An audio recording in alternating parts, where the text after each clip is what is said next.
it's changed again, like it did this time last week. So it's probably the same as far as you expect the unexpected in this environment. Things change all the time. I was sitting there watching the Melbourne game on Sunday, preparing for Melbourne, and then get the phone call on Monday morning saying that we're now playing West Coast. So you just shift and get on with it. Our forward scout probably took a deep breath and had to get to work a little bit harder than what he thought he'd had all done by the end of last week, but that's okay.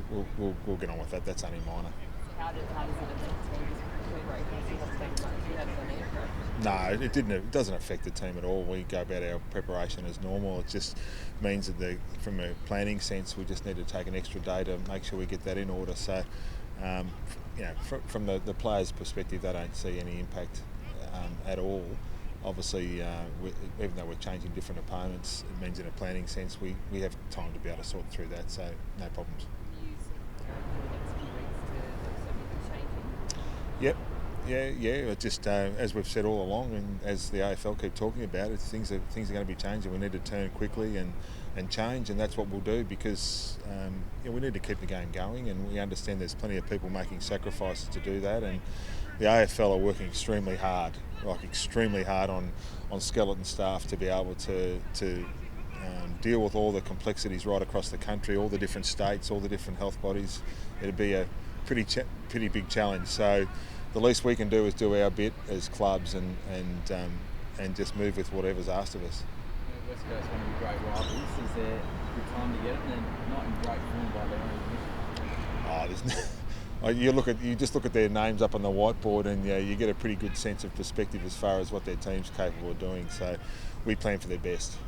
That's what we always do. And if you look at West Coast best, they're very good. So we know they're a really proud team with a lot of experience, quality A-grade players in their team, and we'll be preparing for that. All injuries are devastating for any player in any team, but Sam Naismith seems to have been pretty hard.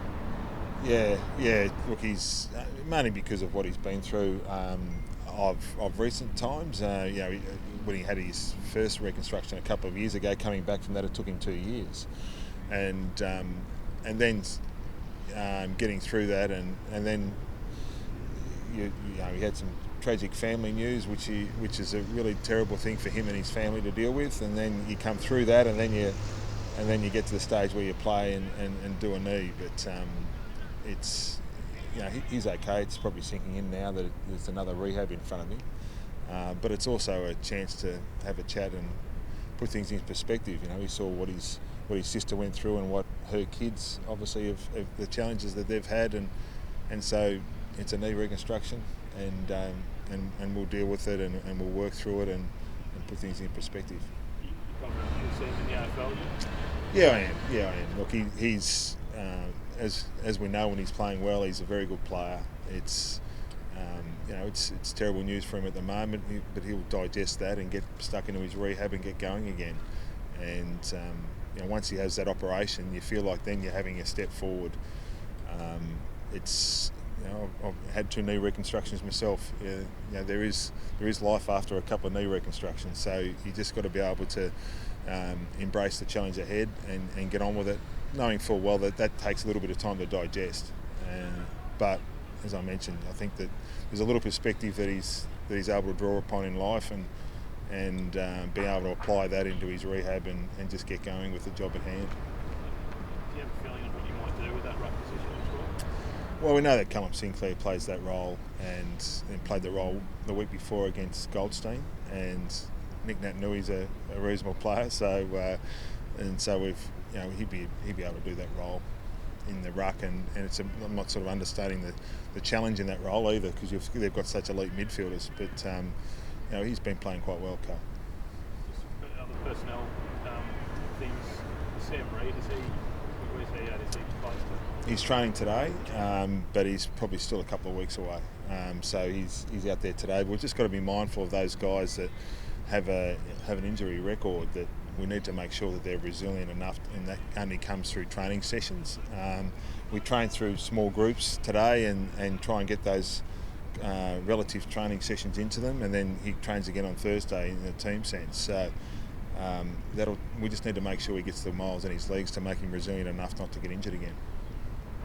been a bit of talk since the weekend about the state of the game and where the game's at in terms of how it's being officiated and played. Do you have any strong views on that? Do you think the game is in a bad place?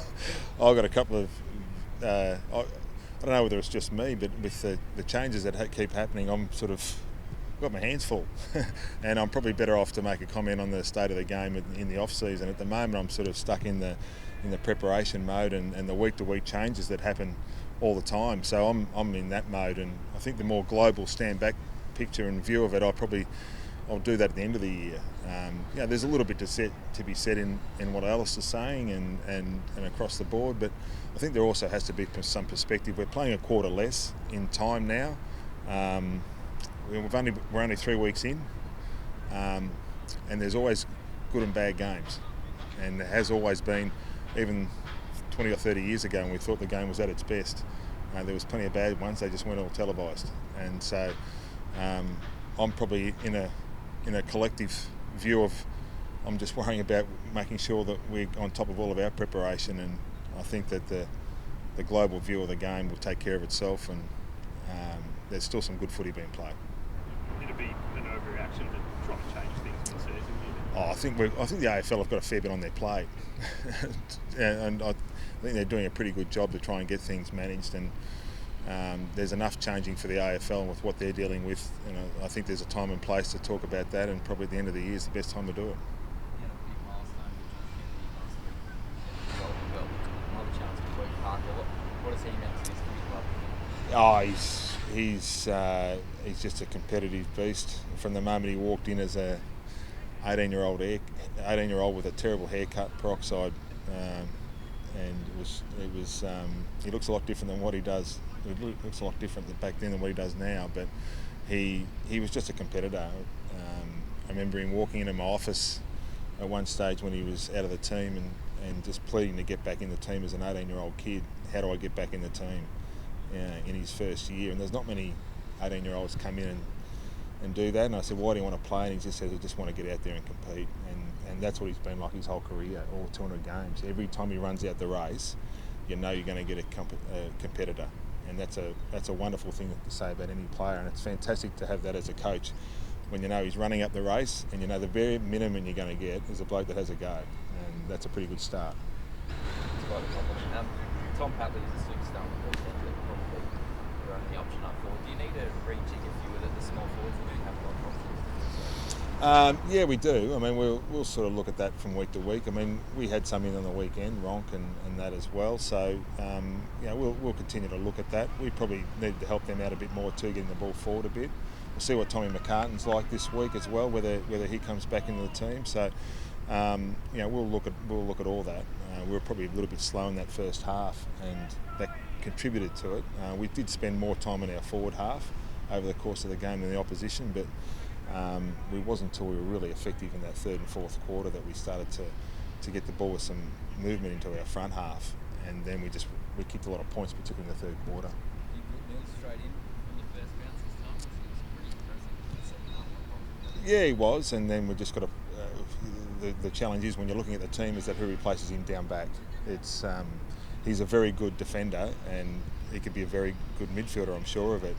But when you're looking at the balance of the team and if you take him out of somewhere, you've got to replace him with a player that you know can do the same thing for him in that previous role. So that's always the challenge. It's not about what we think he can do in the midfield. We think he can be a pretty good player in our midfield.